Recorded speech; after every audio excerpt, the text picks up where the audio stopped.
Make sure greetings, everyone. Keith here. Hoping everybody's having a good day, enjoying life, living life, loving life. Got the StreamYard link down there for anybody that wants to join the panel, so be sure to pop on that and come on up. There's a PayPal link in the details for anybody that wants to share some love. And tonight we're going to talk about public officials and this thing about kidnapping. And so one of the first things I want to go over is King James Version of the Bible, Deuteronomy 24:7. To set the basis of what we're talking about here, when I title this as Public Officials Kidnapping. And so we're going to take a look at that here. This is Deuteronomy 24:7. And these people, you have to remember, took an oath to uphold the Constitution of the United States.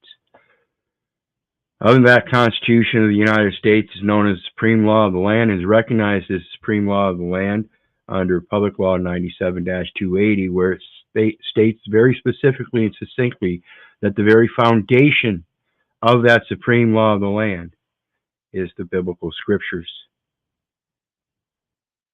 Deuteronomy 24:7.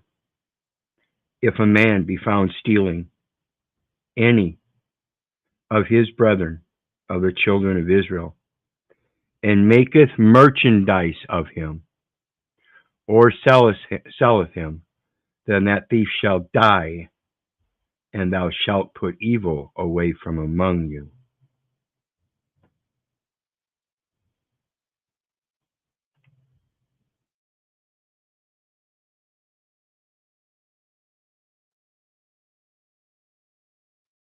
If a man be found stealing any of his brethren of the children of Israel, and maketh merchandise of him, or selleth him, then that thief shall die, and thou shalt put evil away from among you.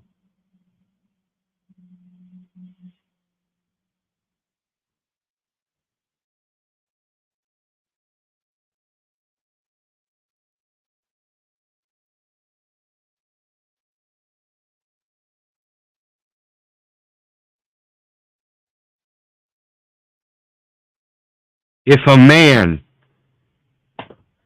be found stealing any of his children of the brethren of Israel, and make merchandise of him, or selleth him, that thief shall die, and thou shalt put evil away from among you.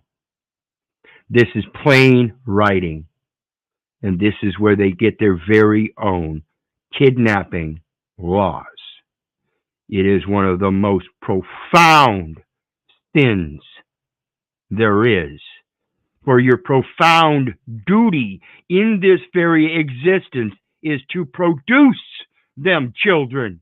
You ignorant, blasphemous motherfuckers.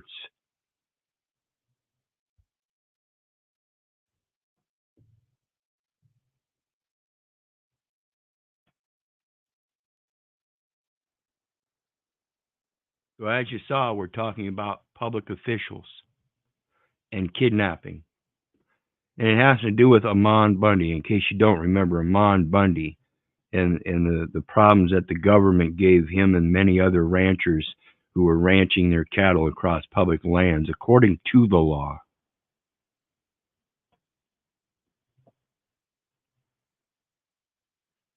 Yoho reports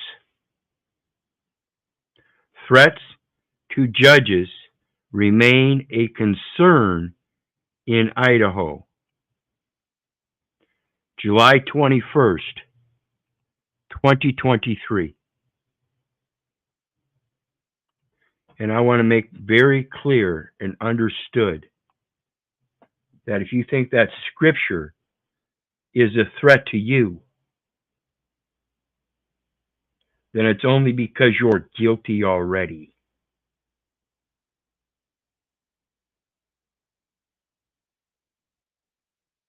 It would only be because you already comprehend that what you're doing was wrong to begin with.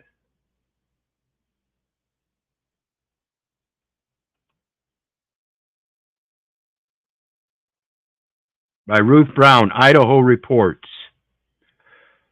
The judge presiding over a civil case involving Amon Bundy issued a relatively unique order on July 5th, prior to the start of trial.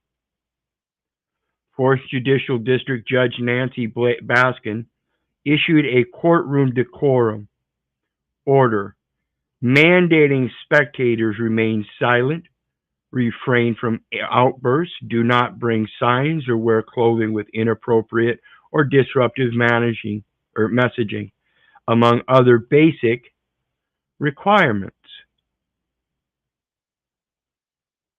These are generally understood to be common requests in a courtroom. Most people understand this. But issuing the decorum order is indicative of some of the challenges and threats judges, as well as other public servants, face. So just going into the courtroom with them, their signs and disrupting the court is a threat. And I'm not abdicating that you do that or that you don't. What I'm saying is that that's what they see as a threat. So if you don't present the threat, and remember, if your enemy thinks you're weak when you're strong, or if you're strong when you're weak, is one of the best defenses or offenses.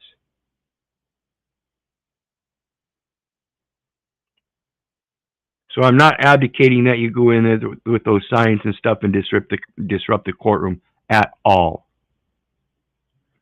As well as other public servants face. The trial is ongoing this week, but in the weeks and months leading up to it, Bundy has called the judges biased and wicked in posts on his website and on his campaign website. He's running for office. In July 9th, open letter posted online, Bundy directly addressed Baskin, alluding to potential violence should she rule in favor of St. Luke's. Now, I have not seen this particular content here, and so I don't know if that threat was actually made. But again, I want to point out it would only be reasonable and logical that if you're going to kidnap somebody's children over a civil matter, things might be a little out of balance there, don't you think?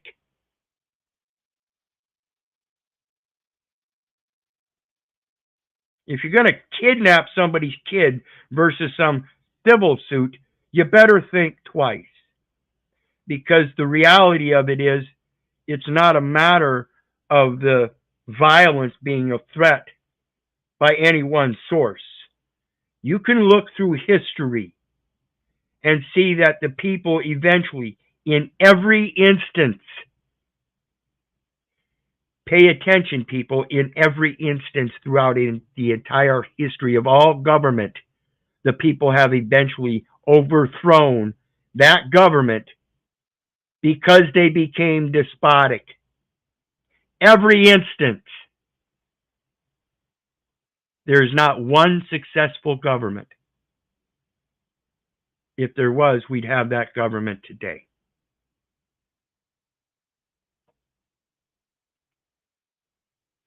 Please do not sanction a war that may end in innocent blood and require others to bring justice upon those who are responsible for shedding it.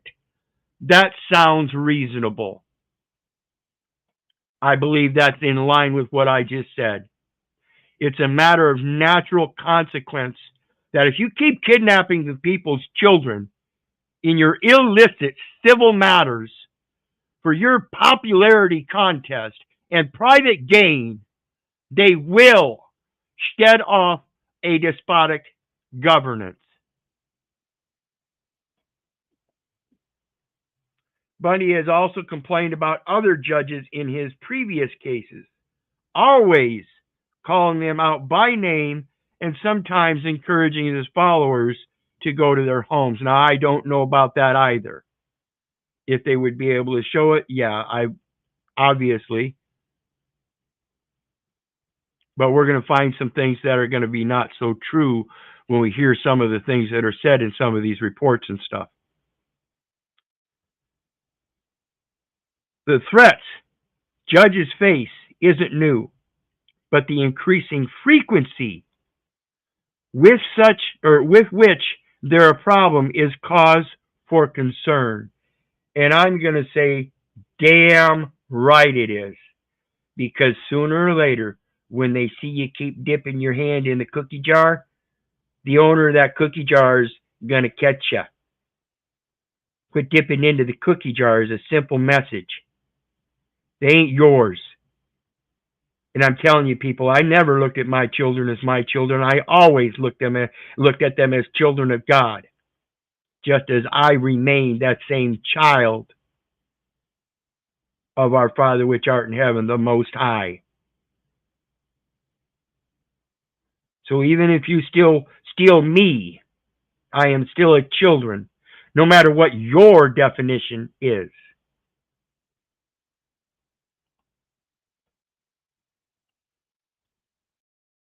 The threats judges face isn't new. Idaho Supreme Court Chief Justice G. Richard Bevan. Idaho Supreme Court Chief Justice G. Richard Bevan addressed such threats in the 2023 State of the Judiciary. We're going to watch this. This is the second video we're going to watch a portion of. Speech, which he delivered to lawmakers in January of this year. We judges understand that disagreement with our decisions is part of the landscape in which we operate, Bevan told lawmakers during the speech. But when disagreement becomes personal to the points of threats against personal safety and security, with individuals publishing our private information online, don't take our fucking children. Quit kidnapping our children. Because you'll see this is leading to defamation charges for $52 million. And get this, folks, for the very hospital everybody praises all the time, St. Luke's. And when we look at these videos and we see what the executive officer of St. Luke's did blatantly, and then how they're published in news reports later on, statements that are blatant lies. So we're going to show you. Or coming to our homes or face-to-face confrontations. Those are all already a matter of public record if you are a public official. It's one of your transparency things. See, a public official is technically on duty 24 hours a day, 7 days a week, which I and other judges have personally experienced. A line has been crossed that must be reinforced and reinforced convincingly. Damn right. Like I said, when the people understand the power and nature of the threat that's being posed against you as they continuously keep stealing your children, stealing the children of the Most High, and you stand there and don't fight for it. And usually it's because you've got some kind of inherent problem in your own background that you still haven't figured out. That's why you shouldn't be bringing children into the world. Shame on me for saying it, but shame on the rest of the human population proving it to be a true and valid statement.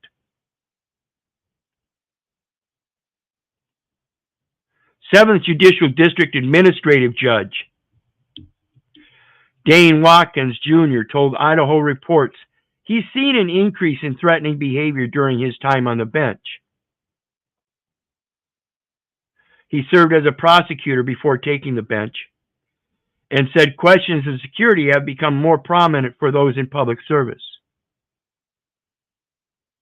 I urge you to reconsider. It's not a matter of questioning your security in public. It's a matter of your ethics and the candor of your business style and being able to uphold a moral line to the very people that give their consent for you to govern. When you don't govern properly, the people will naturally take back that consent. It is a threat to you because you think you have a greater power than the natural power of the people to not consent.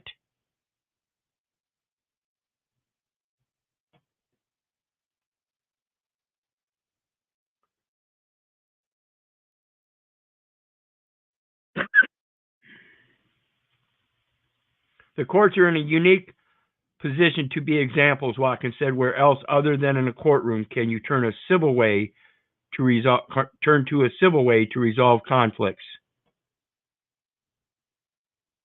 So you commit a crime and then try to commit people to a civil process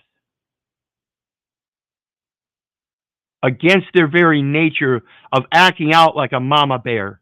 How fucking dare you? How fucking dare you? That's called putting people to a test to see how civil they can be. That's a test of the demons, by demons. How would you like it if we took your children and then told you, no, you got to follow our civil process? What if our civil process is that in that contract, you got to kiss our ass and shine our boots? It's called forced labor. It's called using a law or legal system against somebody that's false to somehow help people comprehend that you have a reason for your actions. How fucking idiotic. Lame, sorry excuse. I'm just doing my job. Watkins said he is aware that these issues create pause for people considering public service, and damn right it should. If you think you can go into a public office and have the authority to kidnap the children of God, may God hold you in contempt. You ignorant fucks.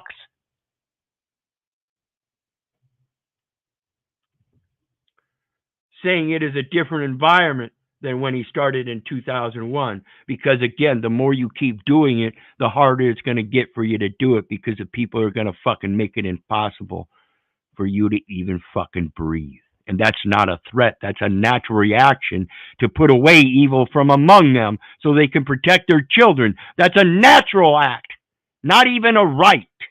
It's a natural act.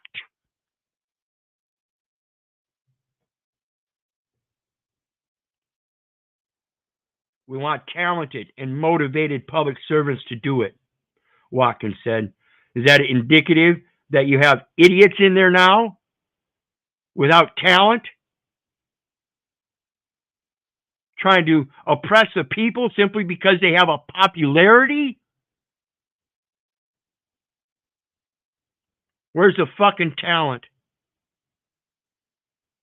Where's the motivation to let a cup overwhelm into the public that you're very dependent upon? Instead, you enslave them and their children through fear tactics as such.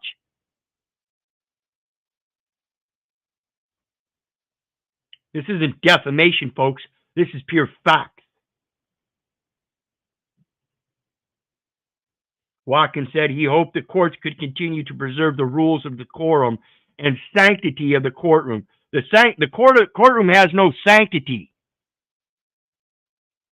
It's a commercial venue.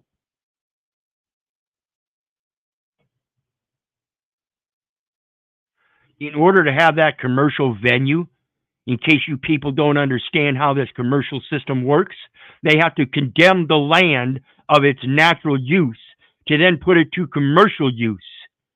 Leviticus 25 through 23 through 25. The land shall not be sold forever, for it is mine. If that's the case, then who the fuck are they to condemn it? Judges make decisions that are often unpopular, Watkins said. You hope that you do it in a way that the parties respect the process and frankly accept the rule of law. Accept the rule of law. And frankly accept the rule of law. Come on, you got to be civil now. No, the fuck I don't. You insist on abusing a motherfucker? The motherfucker has the right to abuse back. Just because you don't like the same kind of abuse? I don't give a fuck. You shouldn't have started it. Again, people, most people start out in this life with a nice, kind heart wanting to be friends. And it's only when they go through a popularity contest and a classification system that says they're better than the next guy in this caste system of keeping up with the Joneses. They get close to the top and start thinking they got authority, and now they start oppressing the people that they think they got authority over, while refusing the very oath that they took, the very thing that they took an oath to was the principle that we're all equal, we're all children of God.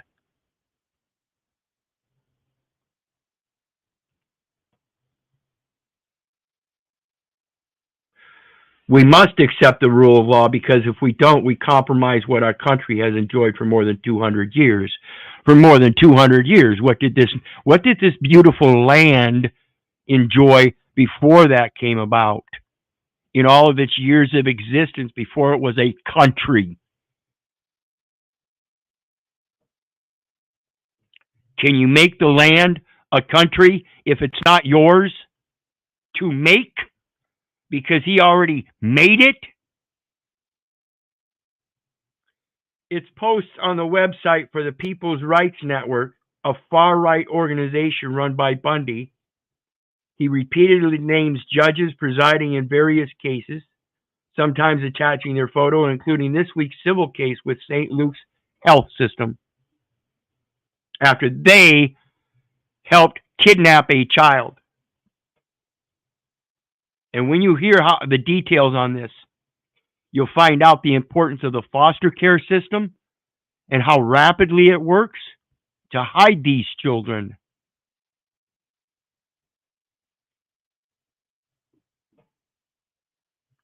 Bundy has not participated in any of the litigation with St. Luke's, has not attended the trial, and still has an outstanding warrant for contempt of court. If you think, and they know where this man is at, right? So again, if that outstanding warrant for contempt of court had any fucking authority, they'd go get him. If you think your rights are going to be secured in the courtroom, you are a fool, said Amon Bundy in a YouTube video posted July 15th, talking about the case. He said he plans to defend his property, would not let St. Luke's take it, should an order be entered. See, they entered a judgment for $52 million from St. Luke's Hospital because St. Luke's did, in fact, come after me, motherfuckers. I ain't got $52 million. I ain't got no land. It's his, right? So what are you going to do now? You going to claim me? You're going to make a claim on the body? You ignorant fucking motherfuckers. You take a Hippocratic oath to Apollo and the Greek gods. Suck my cock. If you think anything that those courts, hospitals, corporations, anything can do anything for you, it's nothing. You are in fact instructed through scripture to make bond servants of them. They're the heathens.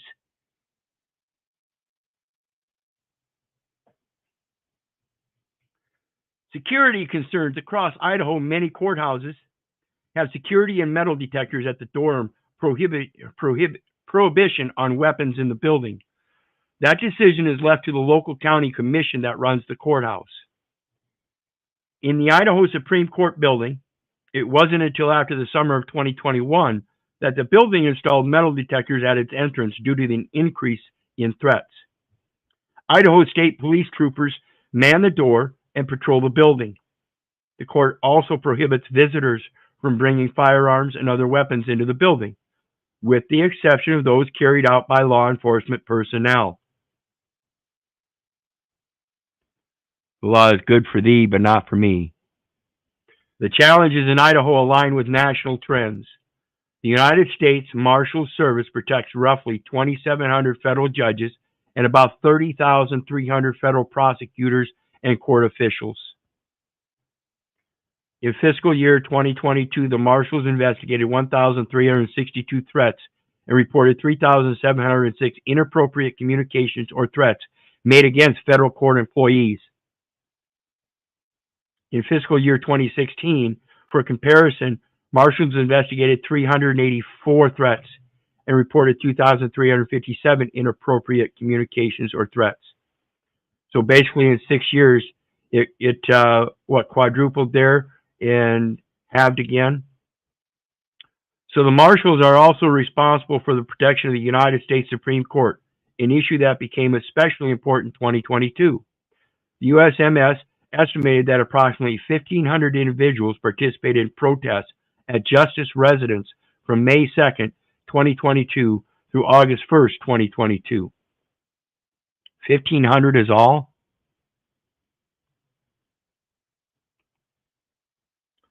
$1,500 is all? I don't understand. You would think that would be a serious threat, but 1,500? You got to remember at 1,500, there's how many officials and everything that they just mentioned? And there's only 1,500 that protest in public by going to their house? That sounds more like stalkers. And this is why I urge you, don't be doing that. The numbers don't match up. You're not a protester if you stand in front of somebody's house with a sign and you're the only fucking one showing up. You're not a protester if you walk into a courtroom with a sign and start disrupting the decorum of the court. That's not how it works. See how these people see these threats and how they correlate them. Learn how to work together as a group in peace without all the signs, but with proper communications. So anyway, there's that. We're going to get on to the next one, which is Judge Nancy Baskin herself. As it relates to judge issues, new arrest warrant over far-right militant Amon Bundy. This is from the Independent, U.S. edition, Independent. Wednesday, 15th of November, so this was after the last one, June, July, whatever. An Idaho judge has issued an arrest warrant for right-wing activist.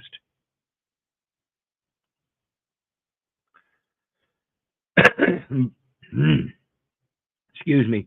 Amon Bundy, after he failed to appear in court on defamation charges.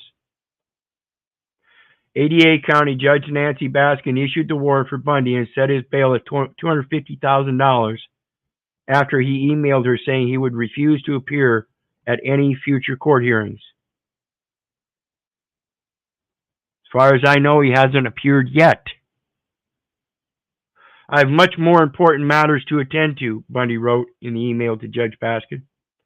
And that's pretty much the same premise that I have with these courts anymore. I have much more important things to attend to. One of them, of course, would be my private communications of your obligation to your higher authorities and let them know you're being a bad boy. Here's how, here's why, and this is what it's going to cost them. Now, what it's costing you, I don't know. That's up to them. If it costs them too much, it might cost you your job. Pay attention. I'm only here to state the truth. I'm not here to destroy your law. I'm here to fulfill it. I have much more important matters to attend to, and that's the fulfillment of that law. Why are you charging everybody with a debt? Why are you claiming that they have to be civil in matters where you're kidnapping their fucking children? This is insanity. Bundy and his co-defendants were ordered by a jury in August to pay St. Luke's Health System more than $52 million in damages for defamatory statements made against it. Now, this is in relation to that case where they kidnapped the child Cyrus, who happens to be one of Amon Bundy's friends. Great couple. great child, healthy baby, everything. And they had no cause or anything to take this child other than that he was associated with Bundy. Period. This was the initial attack. They had no right in anything. There were no court actions, nothing. So pay attention. We're going to watch that video.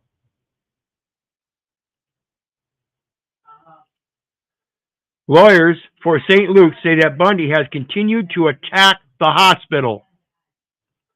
You kept his friend's fucking child. We're going to speak out against you, you fucking ignorant fucks. You took a Hippocratic oath to Apollo and the Greek god, and you're stealing the children of Israel. How fucking dare you? That's not defamation. That's calling the demon out for what the fucking demon is.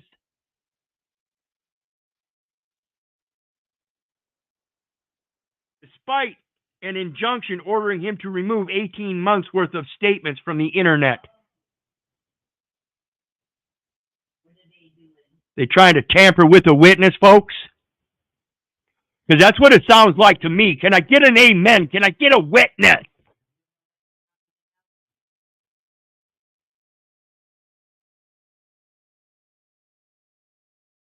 Came after the judge delayed the hearing earlier this year at Bundy's request so he could harvest crops.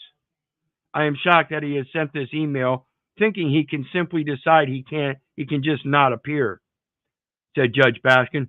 Mr. Bundy does not seem to understand that the court calendar is not his calendar. Evidently, the court doesn't understand that their calendar isn't Mr. Bundy's calendar, and everyone on Mr. Bundy's calendar every day, I bet. I'm going to bet if you ask Mr. Bundy, every day is his, as in the Lord's, as in God's, as in the Almighty One. Who the hell are you to make a claim on his day? Bundy responded to the judge with a post on X. Today, Judge Baskin issued a $250,000 warrant for my arrest. The only thing I care to say is that I don't regret any of it. I was honest in everything I said, and getting baby Cyrus back makes all of the trouble worth it. Please pray for my family. The judge also ordered, so just so you know, they did get the baby back. The judge also ordered that Bundy forfeit his initial $10,000 bond. So when they got the baby back, let's make it clear, everybody understands that when they got the baby back, of course, and all charges were dropped in every situation. Everything was withdrawn. There was no danger. There was no neglect. There was no abuse. Nothing. So everything was dropped. And these people are still coming at him as if though they're being defamed for their false actions. This is ludicrous.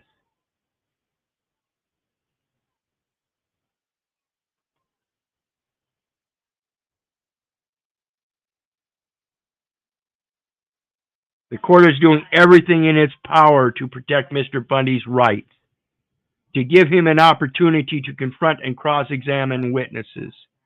You're not doing anything. You're telling him he has to act civilly against somebody that committed atrocious crimes and sat there and you fucking just dismissed it all. You were a complicit part of it, a witness to kidnapping a child, and didn't press felony charges as you're required to by law. You were a witness on the bench to a kidnapping and did nothing. You blasphemous fucking bitch.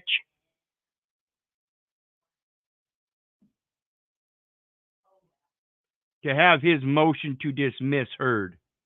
I simply cannot do that unless he is actually at court. Excuse me. He's being heard out in this public forum, and they're trying to say he can't be heard out in this forum. He's got to be heard in that courtroom. Where is the court? Is it in that court? In that courtroom? Is it outside? Is it in your house? Because I urge you to reconsider what the court is, people. I suggest that you start thinking the court is the truth. And if the truth doesn't exist in that courtroom, then that courtroom has no fucking authority.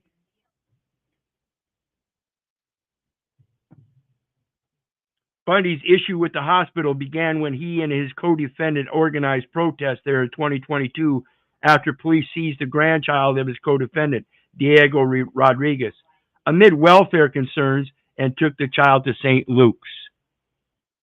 And of course, those welfare concerns were their own welfare concerns because he was connected with Bundy as a co-defendant. Medical staff determined that the child was malnourished and the youngster was hospitalized for 3 days before being returned to his parents. This is a blatant lie.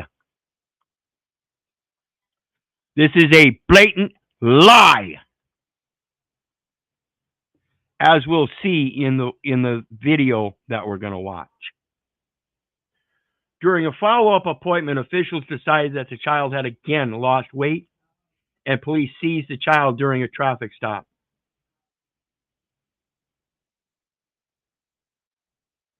Bundy and his co-defendant claimed that the child had been medically kidnapped and falsely accused those involved of child trafficking.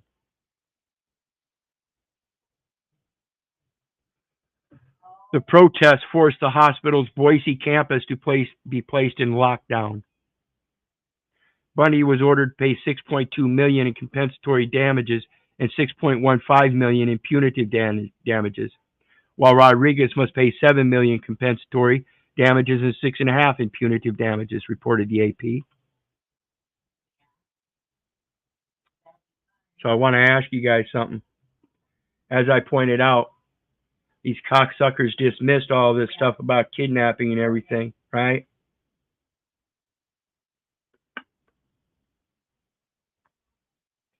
Said, oh no, we're not going to charge them with all this.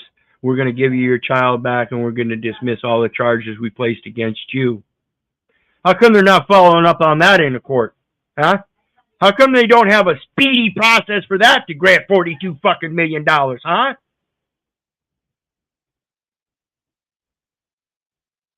Oh no, we got to act civil.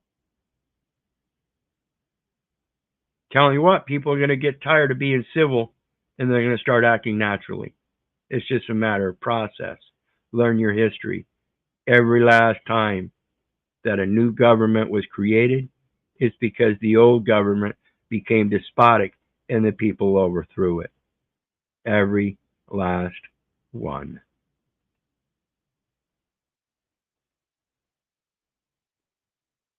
Mr. Rodriguez has appealed the ruling against him to the Idaho Supreme Court, which has not yet ruled on the case.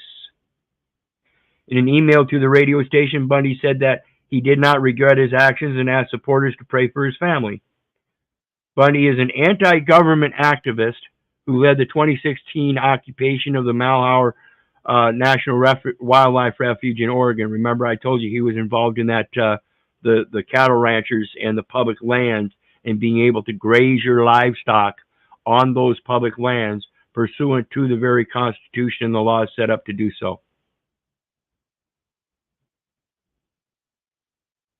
He's the son of rancher Cliven Bundy, who was the leading figure in a 2014 protest in Nevada over his right to graze cows illegally on federal property. It is not illegal to graze cows on federal property.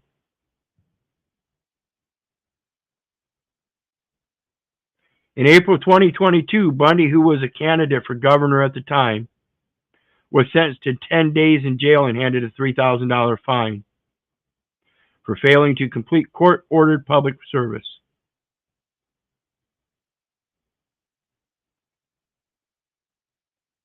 Court-ordered public service. That sounds like it's no longer voluntary. That sounds like they're going to put some kind of identification on you so that they can keep track of you while you're performing that public service as a public servant in the public servant venue as a trustee. I don't know that any court can appoint me as a trustee if I'm not clarified of the trust. You get me now? Bring all the details of the trust, because if you want me to uphold this trust law as a trustee, as you're so appointing me, then you must qualify the trust. What trust are we working on, bitch? Ignorant bitch. Stealing the children of Israel and then placating some false trust and trying to play some kind of shell game ain't going to work with some of us. We've already been through the test. We know what the trust is all about. People don't trust you anymore because of your actions, you insolent fucks. And you'll have to excuse my passion here on this video here, folks.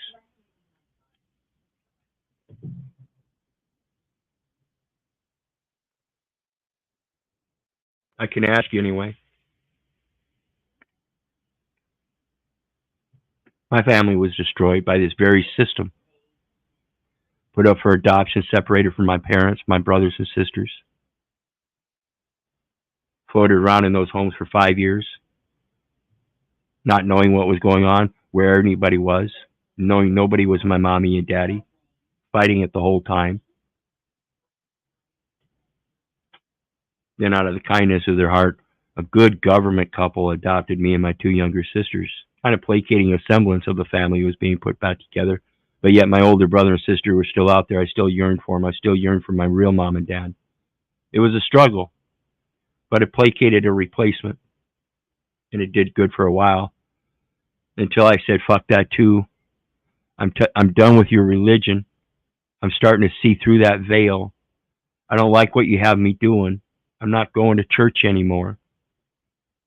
15 years of age, I opened up my mouth and they kicked me out for it. No problem.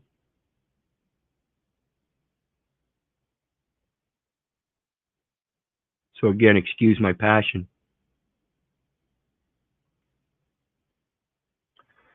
He had been given 40 hours of community service instead of a prison sentence after he was convicted of trespassing and resisting arrest for refusing to leave a committee room at the Idaho State House in 2020.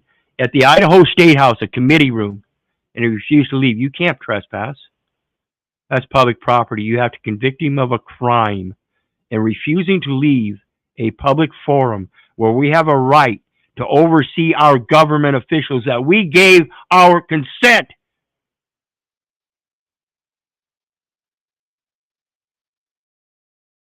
This is one of those things that Jack talks about, tired of the secrets. There are certain times that we need to be involved in some of these public forums to make sure that certain secrets aren't being held, that we have a proper oversight of these officials.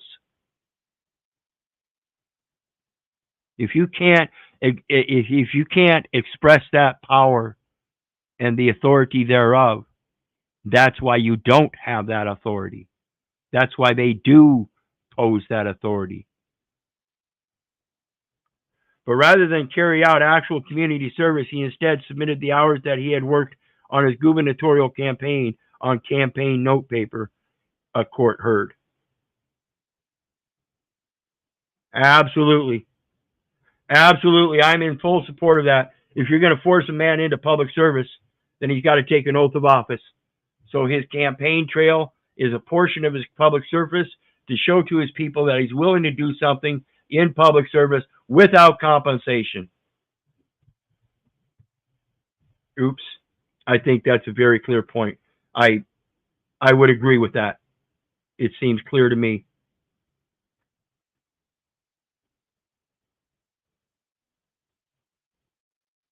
Let's look at the next one.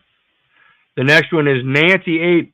Baskin was appointed to a district judge, or was appointed as district judge.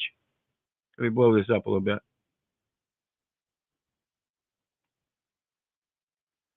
For the 4th Judicial District by Governor C.L. Butch Otter on December 5th, 2016. Judge Baskin was raised in Twin Falls and attended the University of Idaho, where she received her undergraduate degree in business and political science. Twin Falls, business and political science. She worked for 5 years for the Boise Cascade Corporation and then returned to law school at the University of Idaho in 1988. She also earned a master's in business administration, and a degree from Boise State University. She was admitted to the Idaho State Bar in September of 91 and worked in private practice before becoming a career staff attorney to the United States District Judge Edward J. Lodge. After working for Judge Lodge for over 20 years, she was selected for the state bench. Judge Baskin has presided over civil and criminal cases in Ada and Elmore counties, as well as problem-solving courts in both of these counties. Now, these problem-solving courts are like the drug courts and stuff, family courts, drug courts. They're not the actual judicial, administrative, admiralty, maritime, magistrate courts. There are a skew of those, so we can hide some more of our activities. Judge Baskin has lived in Ada County since 1983 and is married to Tom Baskin. They have 2 sons, and neither of the sons wanted to become an attorney like his parents. Judge Baskin is active in the Idaho Women Lawyers Organization and has taught as an adjunct professor at the University of Idaho College of Law. Judge Baskin enjoys volunteering, playing tennis, hiking, and cycling. Judge Baskin was appointed to serve as a member of the Judicial Council on January 1st, 2022. Oops, you guys didn't get to see that, did you? It's right there, just so you know. That's what I write, just short statement there. But it says she was appointed to serve as a member of the Judicial Council on January 1st, 2022. So right about the time that they started talking about the threats to officials, she became a judicial member, okay? So now let's watch the video from Amon Bundy. And it's about a 15-minute video.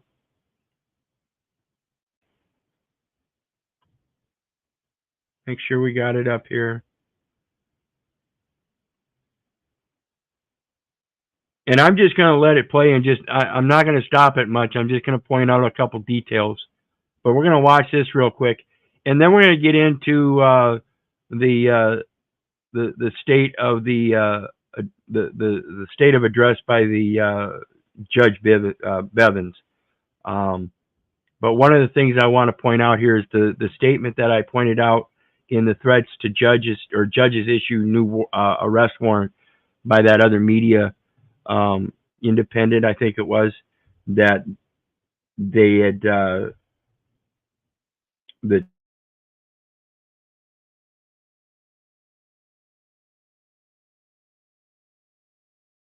this video here, we're going to hear the objective statements to that made by the very people that the other independent is supposedly quoting is the medical professionals.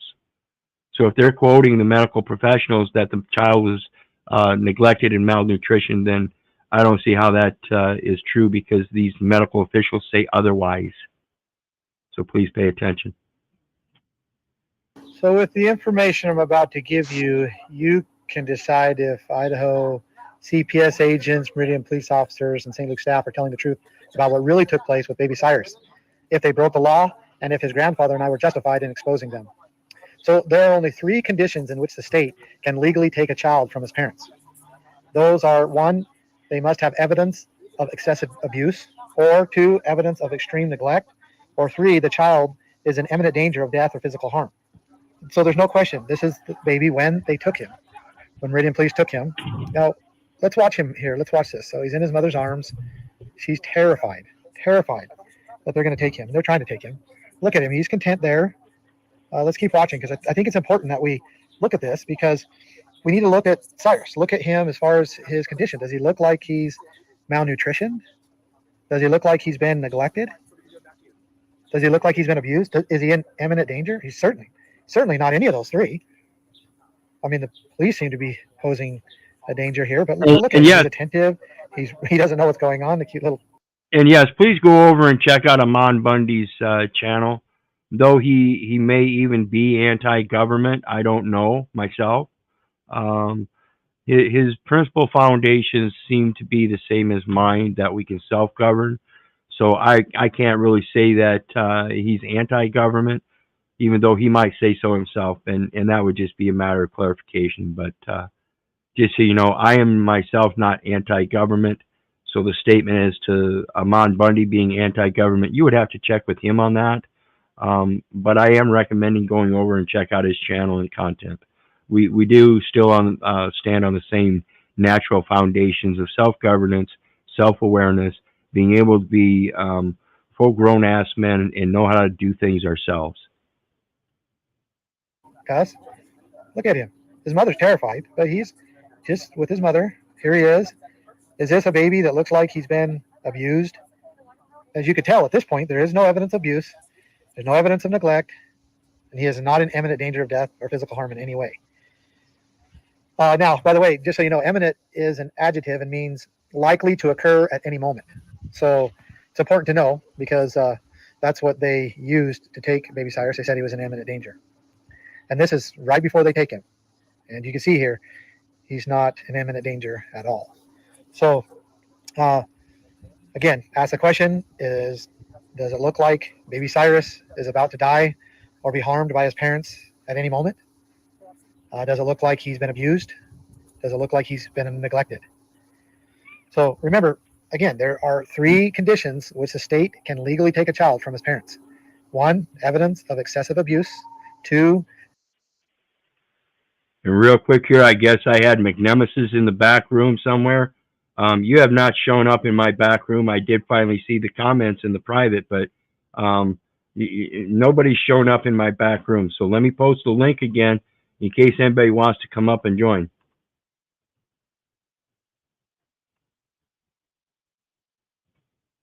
evidence of extreme neglect.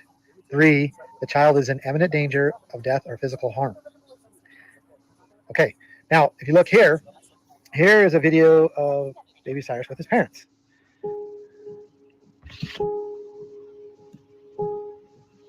In reviewing the CPS and police reports, there is no evidence of abuse to baby Cyrus, absolutely none. There is no evidence of neglect for baby Cyrus, none. There is also no evidence that baby Cyrus was ever in imminent danger of death or harm while in his parents' care. You can see this is a loved and cared for baby, a very loved baby. Look how clean he is. Look how his parents adore him. When Cyrus was around 9 months old, he developed what was later diagnosed as cynical vomiting syndrome, CVS. Whenever he would eat anything but his mother's breast milk, he threw it up. Cyrus's parents took him to a St. Luke's.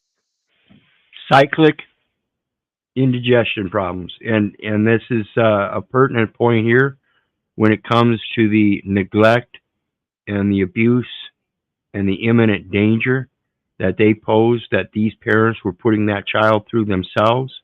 And it exposes how these people will accuse you of the very fucking thing they are doing.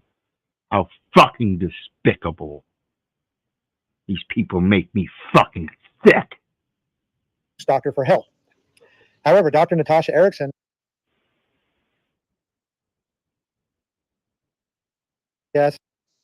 noting that baby Cyrus was slightly below the age-appropriate BMI, which stands for body mass index.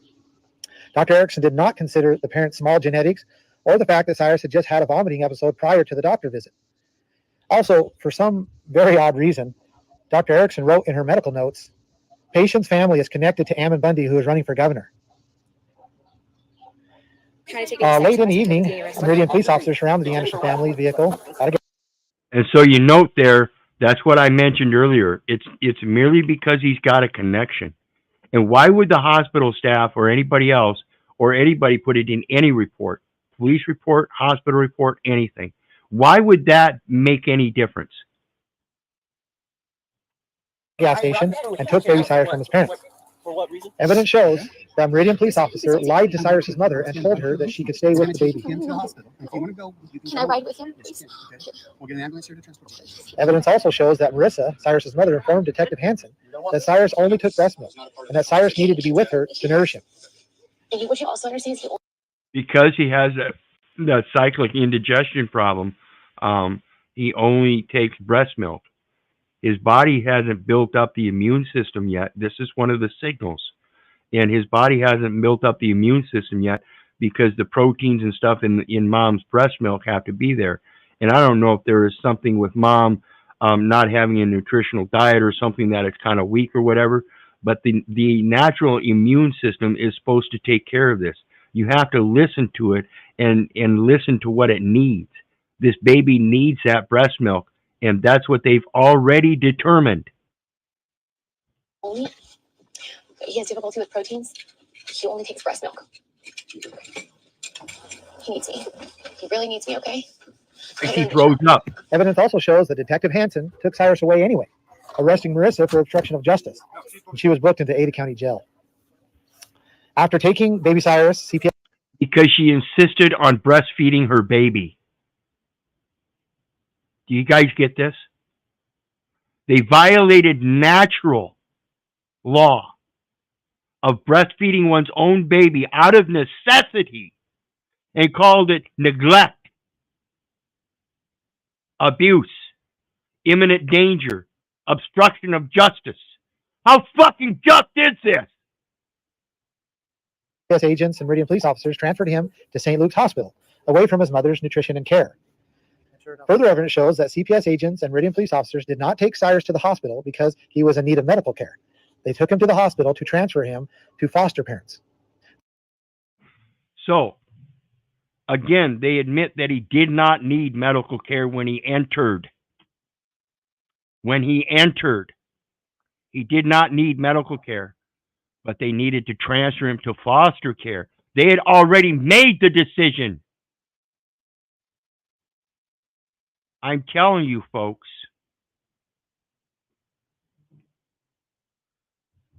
You know, they did that psychological test on me 3 times, and I have learned that it's the doctor that has the superior jurisdiction over any judges. So if a doctor says it, it goes.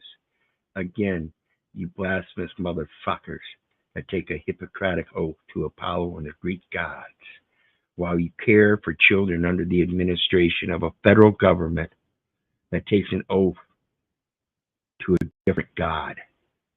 You ignorant bitch ass slaves. You make me sick.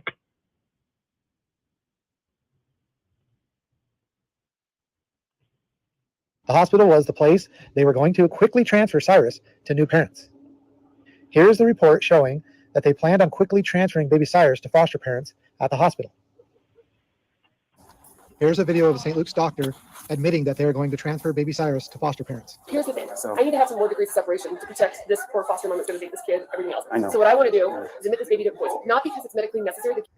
Here's a medical record that reads, "Just go. This is a healthy baby with no interventions."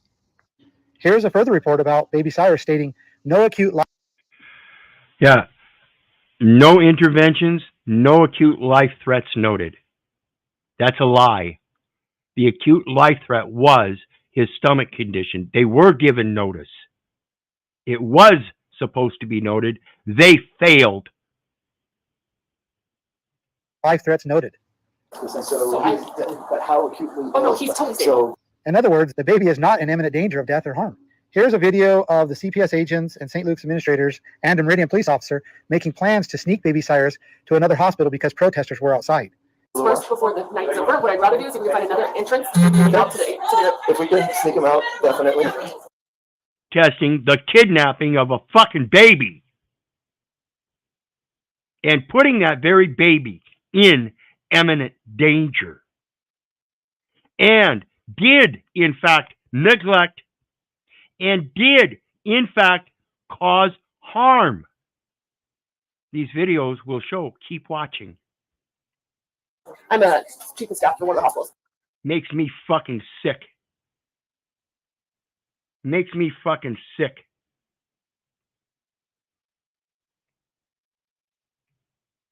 Sneak him out, definitely.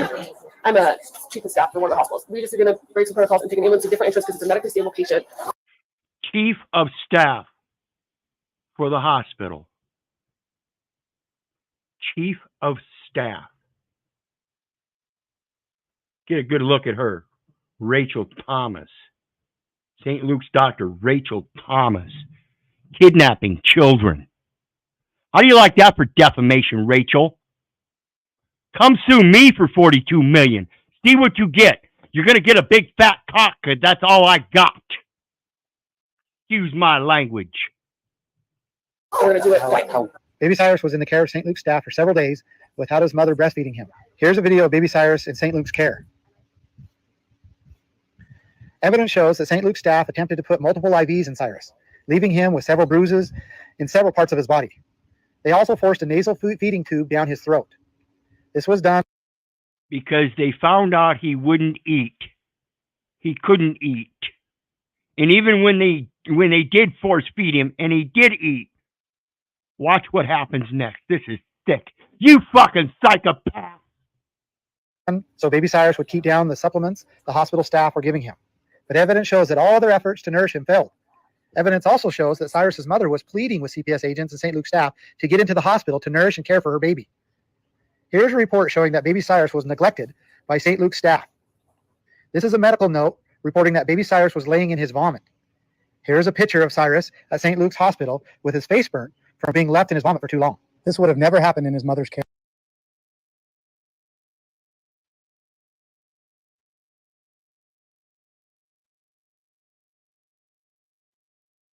This is a medical note reporting that baby Cyrus was laying in his vomit. Here's a picture of Cyrus at St. Luke's hospital with his face burnt from being left in his vomit for too long. This would have never happened in his mother's care. That baby Cyrus was laying in his vomit. Medical note reporting that baby Cyrus was laying in his vomit. Here's a picture of Cyrus at St. Luke's hospital with his face burnt from being left in his vomit for too long. This would have never happened in his mother's care. Reporting that baby Cyrus was laying in his vomit. Here's a picture of Cyrus at St. Luke's hospital with his face burnt from being left in his vomit for too long. This would have never happened in his mother's care. Here are more videos and pictures of Cyrus with his parents. I myself am a witness of the love and the care that baby Cyrus received from his mother and father. They were excellent, exceptional young parents. To this day, there is no evidence of Cyrus's parents abusing him, Cyrus's parents neglecting him, Cyrus being in imminent danger of death or physical harm in his parents' care. None. That when Meridian police officers took Cyrus into the care of CPS and St. Luke's staff, they met the conditions of child abuse in Idaho. He was taken away from his nursing mother, the only source of nutrition that he could keep down. This put Cyrus in imminent danger of death after several days. He was left in his own vomit and was not cared for and cleaned properly, causing burns on his face. This is evidence of serious neglect by St. Luke's hospital staff.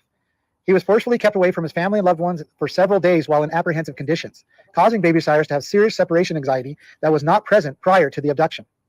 According to the evidence, who abused baby Cyrus, who neglected baby Cyrus, and who put baby Cyrus in imminent danger of death? His parents, or CPS agents, St. Luke staff, and Meridian police officers? Here is supporting evidence that CPS agents, the St. Luke's doctors, and Meridian police officers were wrong in taking baby Cyrus from his parents. 1.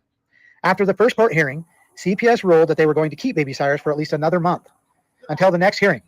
Yet, 6 days later, after thousands of people became aware of the situation, CPS gave baby Cyrus back to his parents. So, if CPS... In so doing, they withdrew all charges and everything.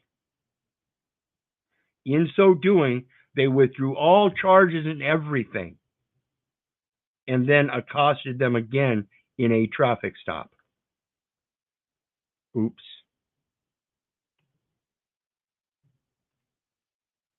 agents truly believed that baby Cyrus was in danger of death or physical harm while in his parents' care, or that his parents abused him, or that his parents neglected him, then why would they give the baby back so soon? 2. A few weeks after baby Cyrus was taken, the state prosecutors dropped all the arrest charges against Cyrus's mother. 3. Just weeks after the arrest charges were dropped, the court dismissed the entire CPS case against Cyrus's parents.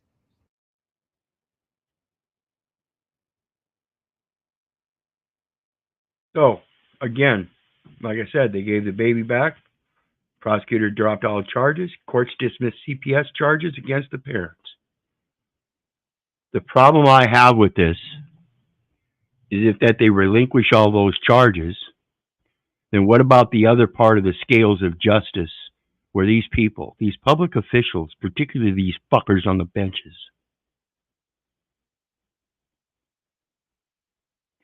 where is their moral turpitude to say, well, that's just egregious then. That's just egregious that you would do all that and have no reason to do so.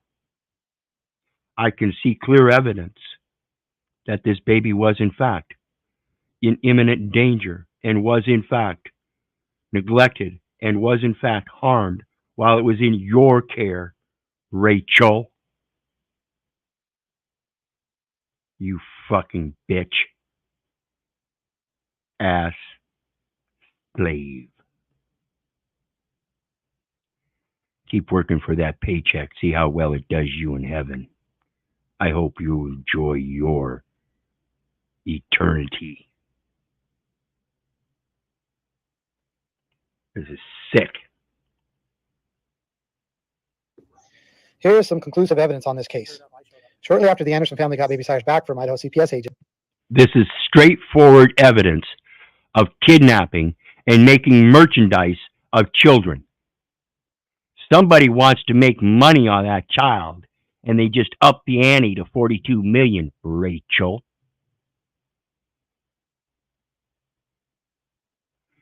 You suppose that child is worth $42 million?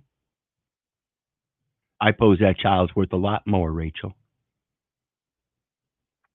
I suppose that child's worth a lot more than every dime you could hoe out with that nice little pussy of yours.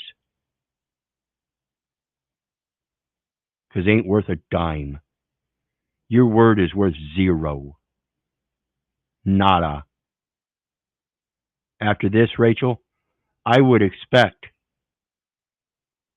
that St. Luke's is going to have a hard time keeping you in that position. I would expect that, Rachel, one of these days you're going to have to start bending over. Enjoy it. And were freed from all charges and accusations. They moved to Florida. Cyrus's parents continued to take care of baby Cyrus. They have made all the medical decisions for baby Cyrus since moving. St. Luke's doctors, CPS agents, or Meridian police officers have not been able to interfere, force, threaten, or coerce Cyrus's parents into making any medical decision. And baby Cyrus is alive and well. He is not sickly. He is thriving and happy under his parents' care and control. Whoa.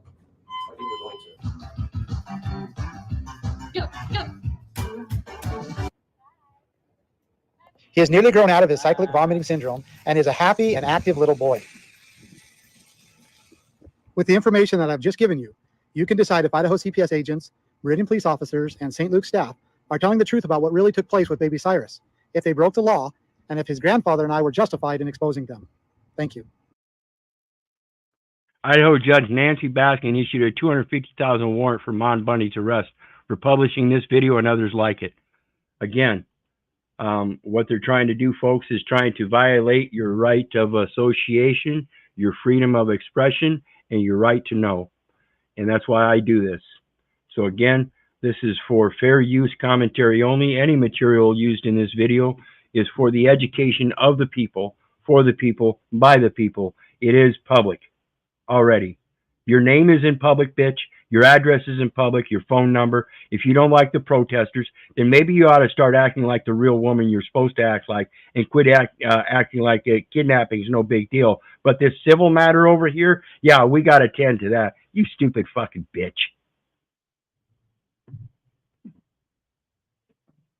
So let's get on to the next one. The next one here is the State of the Judiciary of Ohio Supreme Court Chief Justice Richard Bevin. And I want to point out a few points in this video. As you heard me speaking about the Judge Nancy Baskin in her review, we spoke about Twin Falls, Idaho, and the correlation with this guy here is going to be that he's part of this Supreme Court as a justice. And the way he speaks, the rhetoric, we're going to see how he speaks about the threats to these public officials and stuff like that. So I've got some notes I want to point out as we go along here. Escort the Chief Justice into our chambers, and we look And we're not going to listen. This is 27 minutes long. We're not going to listen to the whole thing. forward to hearing his message.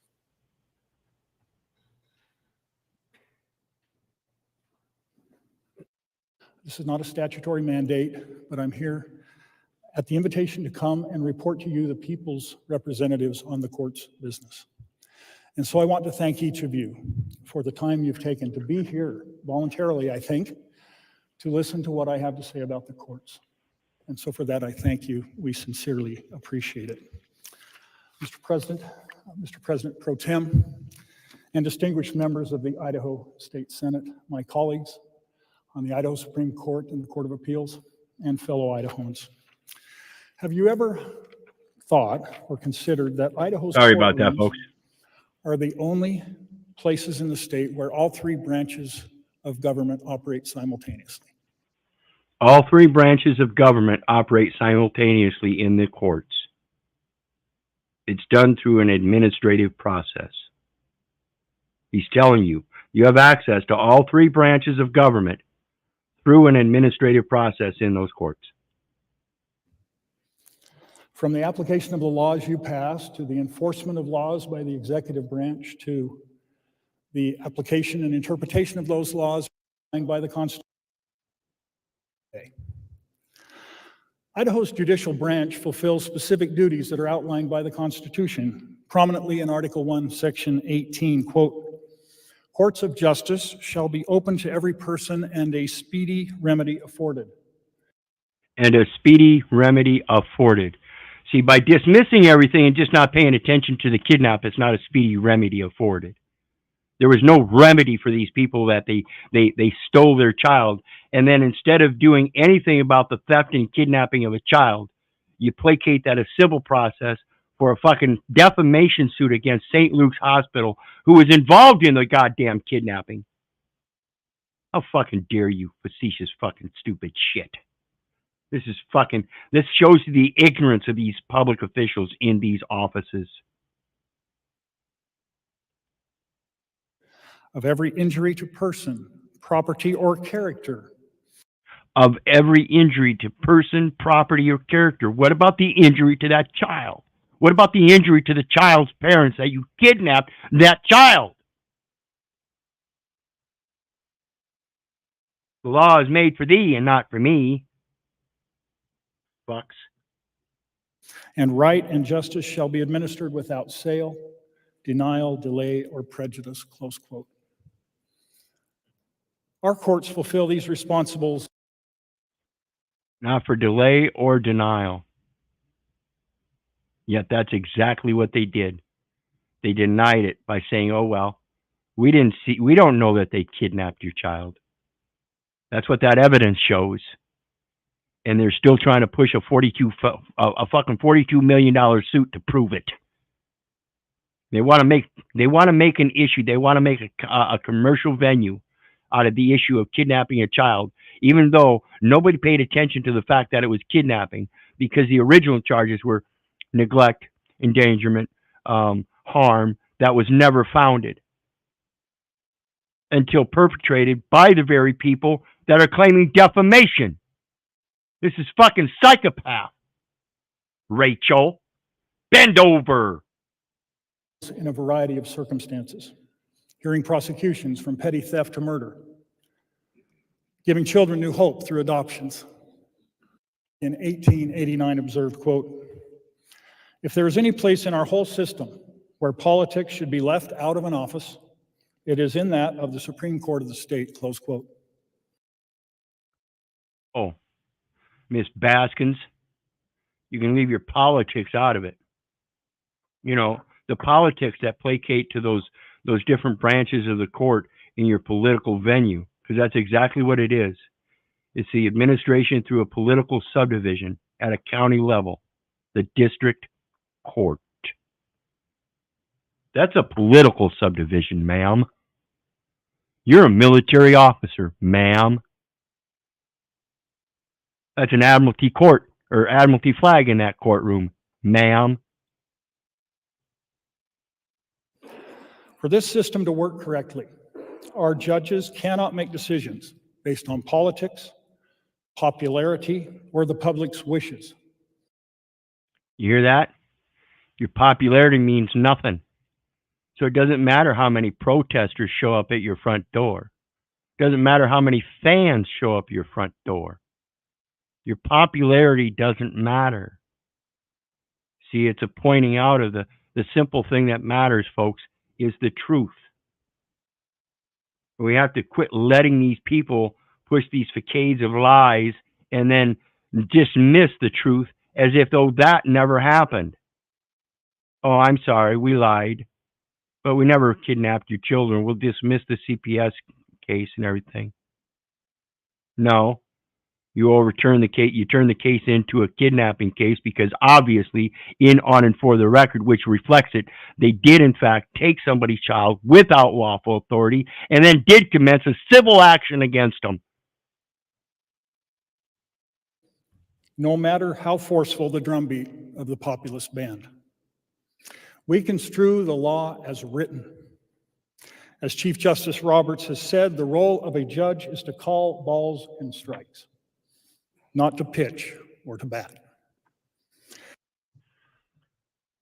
What about the home runs? See, there are home runs, and they never want to admit those, right? Sometimes a guy can get up to bat and hit a home run on his first fucking swing.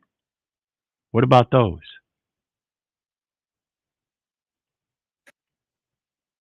Judges simply must follow the rule of law, which applies to us in the judicial branch the same as it applies to anyone else in this state. The rule of law. The rule of law. See, if they only followed the rules, that means certain things have to be in place. You can't just kidnap somebody's child and say, well, he's just fine. There's no imminent danger or anything. He's not harmed or anything. We just need to get him into foster care. You see how that sounds, folks? What happened there? Oh, no, he's just fine. We just need to get him into foster care. Well, what's the reason? Well, he's connected to Amon Bundy. Poor little child. Poor little child got a man like Amon Bundy in his life, going to stand up and help teach him how to grow up and be a real man to put these people in their places. We better kidnap that child so he's not influenced by Amon Bundy. That's how sick these people are. Sometimes this means we reach unpopular conclusions that raise questions. But this is what our Constitution demands and what our judges provide. Justice based on the rule of law, no matter the judge's personal views of the legal principle being applied. No matter the judge's personal views of the legal principle being applied.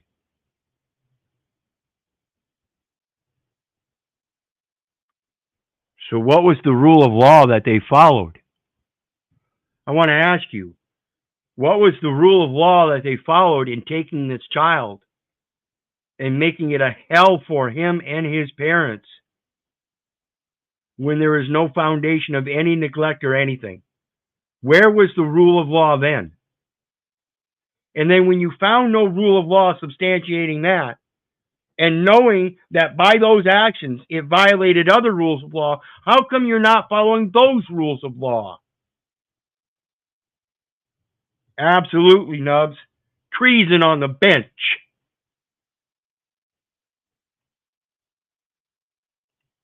Applied. The Idaho Supreme Court's rulings sometimes draw the most attention, but nearly all the court's work is done in Idaho's local court judiciary in increasingly direct and dangerous ways. We judges understand that disagreement with our decisions is part of the landscape in which we operate. But when disagreement becomes personal, to the point of threats against personal safety and security. No, when disagreements become blatant violations of the rule of law, that's when the disagreements should be subsided, because you supposedly are supposed to follow the rule of law, and when you don't, and people point out that you're not following the rule of law, you have people that will say, well, we're just going to get him into foster care. We're not going to follow the policy. We're just going to get him into foster care, right? Again, the law is for thee and not for me. So yeah, one day, naturally, the people will rise up and throw off the despotic government that is, in fact, oppressing them. And that's why the threats keep getting worse, because you keep getting worse. With individuals publishing our private information online. Again, individuals can publish your private information online, just like the news can. Just because you don't like your public information out there doesn't mean that the public information that's already out there can't be republished in other public forums. See, these people in public offices, they have to avail the public their contact information. Again, like I said, that public office is open 24/7 in case of an emergency. Just so you know. Or coming to our homes for face-to-face confrontations, which I and other judges have personally experienced. And yes, it does happen. And again, no, I do not abdicate it, but it will continue to happen as a matter of process of rising up against such a despotic government. It's shown again through history and time that if the problem is not resolved, the people will continuously do protest bigger, longer, and harder. A line has been crossed that must be reinforced and reinforced convincingly. Reinforced and reinforced convincingly. That sounds like a threat myself, is the way I take that. Because again, if you're going to placate that these people have no reason to place threats against you, I urge you again to reconsider the decisions that you're making in those courts as a matter of your opinion based on your personal views, which is what case law is. That's why they call them assenting and dissenting opinions.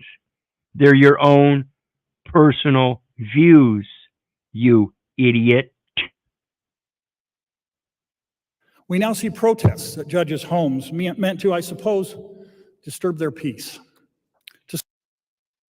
Maybe to disturb their peace of mind, yeah.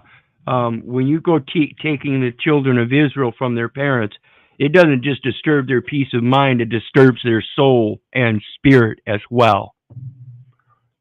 And again, history repeats itself. Sooner or later, those spiritual souls will have had enough. To scare them into submission or to sway their rulings. Some may see this as a means to undermine the core of the rule of law. In some circles, the hue and cry has escalated to threats against justices' lives, as we've witnessed this involving justices on our nation's highest court. And again, it wouldn't happen if you do your damn job according to the way it's written. As you say, you impose that you follow the rule of law. Because if you did, these things wouldn't be happening.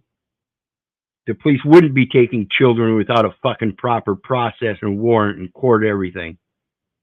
They actually know the law and the process, and not just go around like fucking heathens, taking everything and anything for their own fucking personal good, for their paycheck. Trial court administrators recently picked up a lunch order. The manager at the restaurant identified herself as a former drug court participant and said how grateful she was for our judges who gave her a second chance. That life change wasn't from a one-and-done hearing before a busy judge. It involved attention and investment by a judge who volunteered to work extended hours in addition to her or his standard caseload, toiling in the early morning or late into the evening to intervene directly in that person's life and improve her outcomes. Virtue signaling over a body of people that they help induce into that addiction through a public education system and all these other things. So, though that might be a seemingly good program of those administrative courts, if it weren't for those administrative courts, a lot of these people wouldn't be in their drug court to begin with. See, if it weren't for some of these administrative courts placating that we've got to take care of the children and therefore we got to take them from mom and dad and kidnap them and make merchandise. See, if that wasn't the root of the fucking problem, it's just fucking ignorant.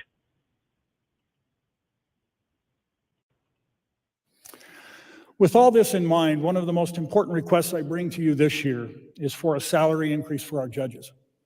Oh yeah, there we go. Judicial Salary compensation increase. by law is set separate must be independent, but we believe strongly in collaboration to serve the public.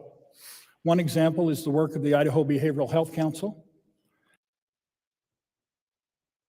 I want you to pay very close attention to this. This is Idaho Behavioral Health Council. And again, folks, it's all the Health and Human Services through the enumeration at birth, wherein you were born in a spell of illness, which is merely an inpatient hospital treatment. You were treated in the hospital as an inpatient when you were born, and mom signed up to do so. This is known as a foreign grantor trust that's not recognized yet. That's all it is. So when we think about this stuff, remember, it's all about the Health and Human Services system that enumerated you through birth, at birth. Another example is our partnership with each of Idaho's 44 county governments to conduct their day-to-day work of the courts. Behind each of our access to justice services, you will find dedicated court staff who process filings, develop the record, offer translation, provide security, and perform too many other duties for me to list. Increasingly, we see challenges in filling court positions and in keeping experienced staff who find less stressful, more lucrative opportunities elsewhere. Though our courts are a unified and integrated judicial system for administration and supervision by the Supreme Court, we strive daily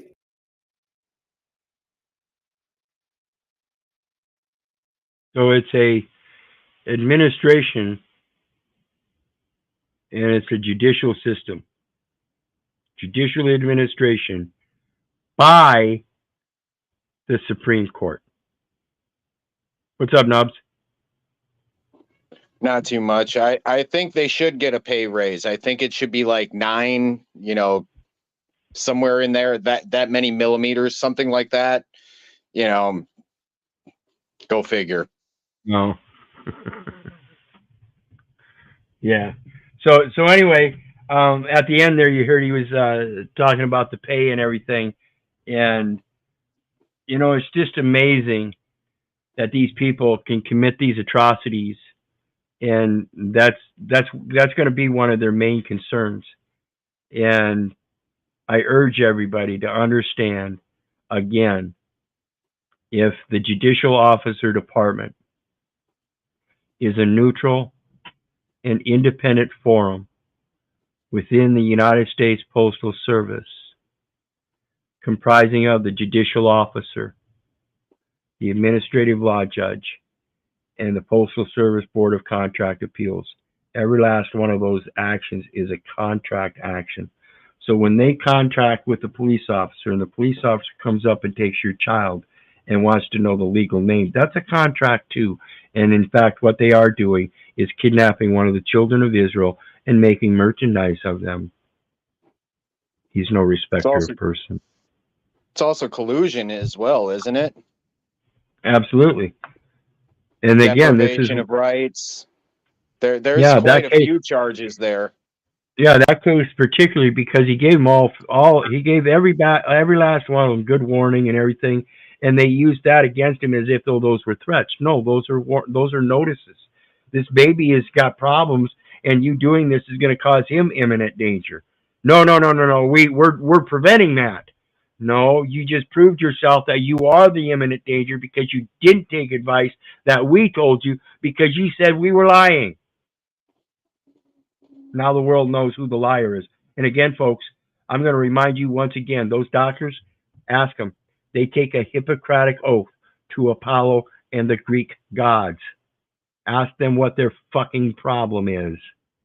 And again, if they have any issue with it, listen, I already know I was born in a spell of illness because on the first day, I was given inpatient hospital services, and you can look that up. It's even in the Social Security codes, 42 USC 1395X. Now, when you start seeing this stuff in plain writing in the public, that can't be denied. Again, you have a right of association. You have a right to express yourself, and you have a right to know. So if you want to associate with that kind of language, and that's the way you're going to express yourself, that's what other people are going to learn about you.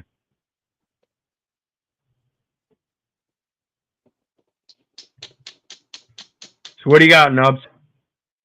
I don't that's advocate last. for showing up by yourself, but definitely get a group of people and, hey, have a coffee meeting, on the road.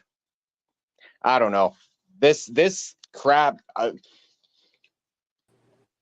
it's disturbing. It's absolutely fucking disgusting. And, somebody at some point in time is going to start doing something. Yep. Greetings, AK Yogi. Nice to have you up, brother. How you doing? Greetings. Yeah, I just want to say I just went through a big deal with a child, and these people are messed up, and you start dealing with the people that you're dealing with, and they're not trained on their jobs. They're overworked, underpaid. They don't care. That's one of the biggest problems. Absolutely. And the system is made,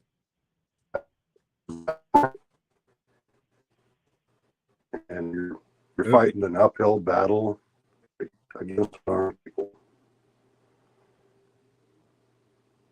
Yeah, it's always going to be uphill, but that's the good thing about it. That's what keeps us strong. If it was downhill and an easy ride, that's what makes us comfortable and convenient and weak and lazy. So, and that's what technology does. Technology gives you a way to take a downhill slide and take it easy for a while. And that's just so distracting from the reality of life. It really is.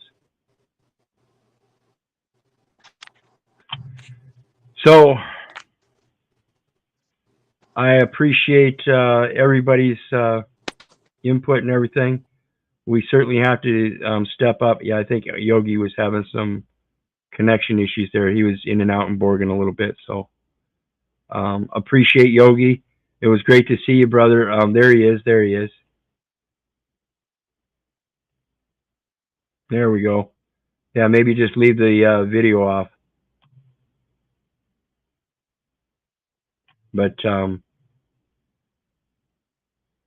I got kind of passionate tonight, and I hope everybody understands that and is able to deal with it. I know I turned some people off in doing that, but it's not something to play around with anymore, people. This is getting ridiculous. This is far too fast. This is 2023, and we can see this in plain sight. Why are we not standing up and helping our brother against this stuff? Amon shouldn't be fighting this by himself. Diego shouldn't be fighting this by himself. We should all be standing up together in the same truth, the same word. Quit kidnapping our fucking children. It's gonna stop. And that's the enumeration at birth. That's okay, Yogi. I understood you were probably having connection issues. But I certainly appreciate you coming up. It was great to see you again, man. I hope you come up some more. I've always liked you and your calm demeanor and blunt truths. It's always nice to see that. They like it better if you buy a double cheeseburger. They give you that extra code for extra communication. Yeah. All right. No, if you think about it, though, according to the historical narrative, we started this country supposedly on a 3% increase on taxes on tea. Why are we not doing something more about that? I mean, the British are coming. No shit, they're fucking here. Yeah, and that's why I do what I do. I'm working on 850 videos now, and I'm not going to stop, folks. And just because my voice isn't loud and it doesn't hit every venue, the best I can do is what I'm doing, and I'm going to keep doing it and hope it keeps reaching farther and farther. So I urge everybody else to start learning to do the same. We have problems in this world that need to be overcome, and we're the only ones that can do it. And by sitting back and keep crying about it, that's not going to get it done. I've got a nice phone call to make tomorrow, I'll tell you that. Yeah, who's that?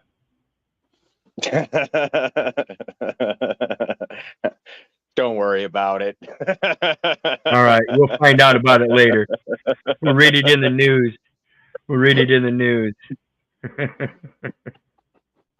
I don't have any minor children really to speak about for that matter. And not only that, but anything that I would do would be well within the law, unlike the other side. You know?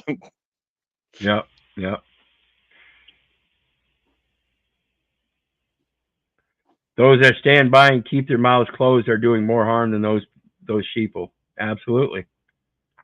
I Yep. mean, when people won't, well, and not only that, but people that also that, hold on just a second. I need to talk to you when you're done. Okay.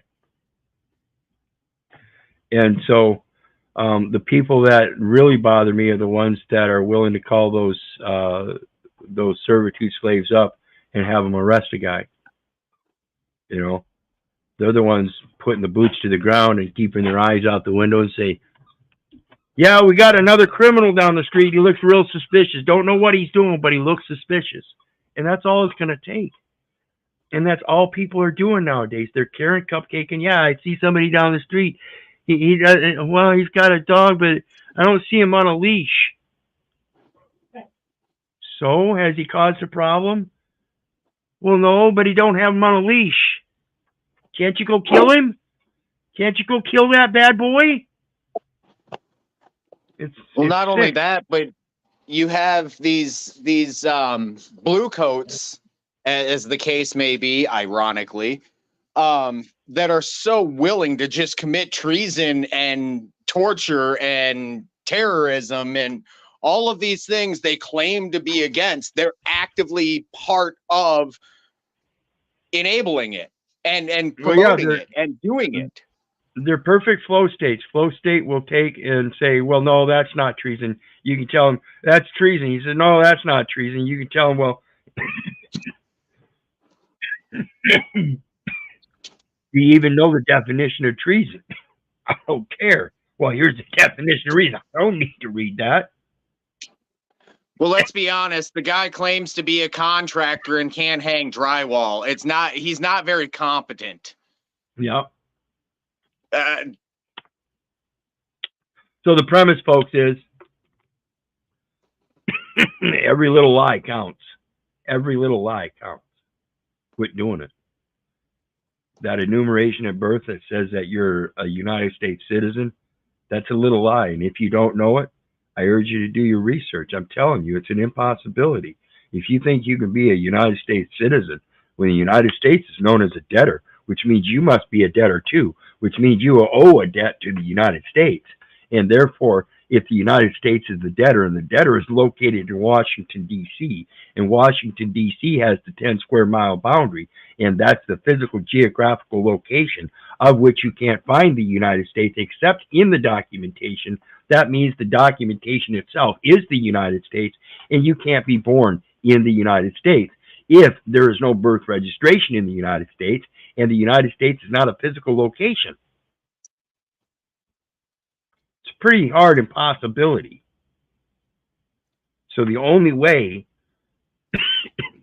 that the conference of a nationality of a United States citizenship, and conference being a gift or a grant, could be factual and true is if that record purported you to be what that record is. The record. The individual's name and number. And it can never do that. It's impossible. That's just merely something that relates to something that's real. No matter what it's described by. It's not the thing. So think about this stuff, folks. Get over this documentation and all these words that say somebody has some kind of rule of law or letter of the law that says you got to do this or you got to do that. Listen, start learning how to listen to your instincts and your maternal and paternal natural reactions, particularly when it comes to children. I know if I had somebody trying to kidnap somebody's children right in front of my eyes, I couldn't sit there and watch it. I got to step up. I don't care if you're a police officer. I know better. I will step in the midst of you. I will be a co-defendant in that situation. My body is a sacrifice. I will hate my life. Yep. Yep. I'm If not they're gonna. committing loss, injury, or harm, they're no different. They are the fucking criminal.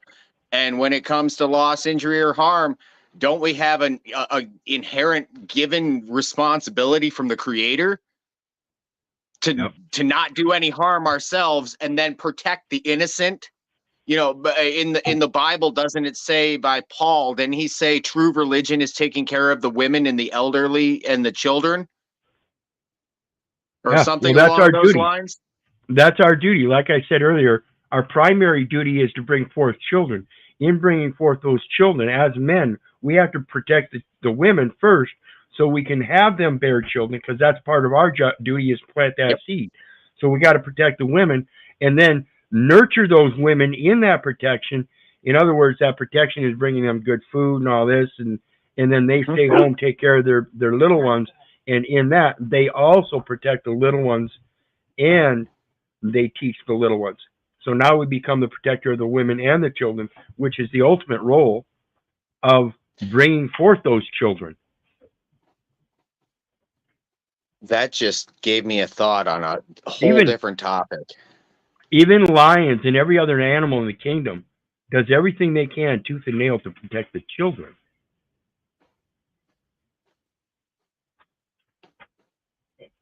Yep. Guys, we're out. You got final words, or? Thank you very much. You bet. Appreciate you joining me. You're a scholar, I got other things I got to go take care of. You're a scholar, a gentleman. Don't go calling me names. Most of all, a child of the king. There you go. All right. Blessings. You bet. Have a good night. And with that, guys, I'm out as well. So you know me. I love you, but I don't give a rat's ass whether you love me back. So may God bless you and have a good night. We're out.